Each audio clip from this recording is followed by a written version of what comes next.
First they assassinate black men, then they assassinate their character. It's important that we get the full story out about what happened to this young black male. This was his third shooting. The jury didn't get to know that, but I'm going to make sure that you know about the 2 previous shootings before Rick Chow was found not guilty for taking the life of 14-year-old Cyrus Carmack Belton. 2015, a woman stole beer and peanuts. Chow says that she then threatened his life and then she got in a vehicle, so he shot at that vehicle 6 times. Now, thank goodness no one was hurt, but Chow was not charged. Investigators called it self-defense.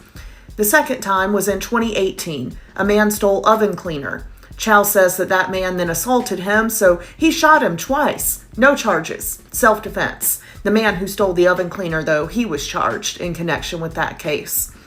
And then we get to 2023. That's when 14-year-old Cyrus went into a convenience store owned by Rick Chow. Chow said that he stole water. Surveillance video showed that he did not. Cyrus ran from that store, and he ran so hard during the 130-yard chase where Rick Chow was chasing him with a weapon and with his son. Cyrus, this child, ran so fast that he ran out of one of his shoes and his belongings fell out of his pocket, including a weapon, and then he was shot in the back as he was running away. Chow and his son said that Cyrus pointed that weapon at them and that's why Chow fired, but they're the only people who say that. The other witnesses say they never saw anything in Cyrus's hand. And according to the prosecution's experts, Cyrus was shot in the back while he was running away, so how would he have been pointing a weapon that was on the ground that had fallen out of his pocket as he ran for his life? And a lot of people want to say, well, a 14-year-old had a weapon. That's the end of the story. Not guilty for Chow. Having a weapon, no matter what age, does not automatically mean someone gets to take your life. Is it a-okay hunky-dory that a 14-year-old had a weapon? No, but that is not the end of this case. I personally do not believe that he was pointing it at Chow or his son. I believe the witnesses that were there that didn't have a relative on the line for going to prison for this. Other people want to say, well, he may have put the water down, but he planned to steal.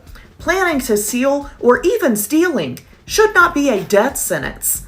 If he stole a bottle of water, which he did not, but even if he did, call the police. Put up a sign that says this kid stole a bottle of water, a basic necessity of life, and he's no longer allowed in this store. If a woman steals beer and peanuts, call the police. Put up a sign that says this woman stole beer and peanuts, she's not allowed in this store. If a man steals oven cleaner, put up a sign, call the police. None of those things should be death sentences. And the fact that people are online saying, well, he intended to steal, well, he had a weapon. You think that means a 14-year-old child should have died? I hope you'll really think about that. I just wanted to make sure everyone knows about the 2 previous shootings. The jury did not, and I have to wonder if that would have changed their opinion. But of course, since they were self-defense and Chow wasn't charged, of course the jury didn't know about it. I wonder what they'll think about it when they find out. Rest in peace to Cyrus Carmack Belton. Let me know if anything in this video changed your perspective at all. Imagine getting off on self-defense after you ran after somebody more than the fucking length of a football field over a fucking bottle of water. Plus the dude had multiple fucking shootings already. I told you, it's not what happens in the real world, it's what happens in that courtroom. And when you black, they love to assassinate you and then assassinate your character. So black people, it has not changed. Boycott the fuck out of those businesses. And if you catch their ass slipping on the streets, we didn't see shit and we not saying shit.